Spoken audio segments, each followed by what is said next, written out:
In this video, I will show you how to download and install Rust. First, we need to download the Steam app.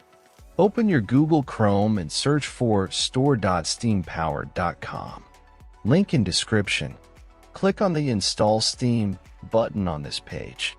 Once you've done that, at the top right corner of your screen, click on the .exe file and open it.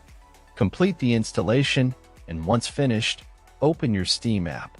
In search bar, type Rust and drop down, you will see the game. If not, check video in description. If you see the game in drop down, click on the game. Now click on Add to Cart button beside original game. In new pop-up, click on View My Cart. Now click on blue Continue to Payment button. In payment methods, select your preferred payment method and proceed. It's not gonna cost as luxury watch, but it's not very cheap.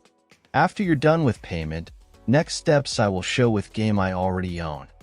After completing the purchase, go to your library. You can use the search box to find game you just bought or navigate directly to the games category. Next step I will show on game I own. First, click on the game you want to play. Now click Install. Complete installation process. When installation completed, click to play, and that's all. Thanks for watching. Subscribe and help reach 1,000 subscribers mark so I can make more tutorials. Thanks for watching. I hope this video was helpful.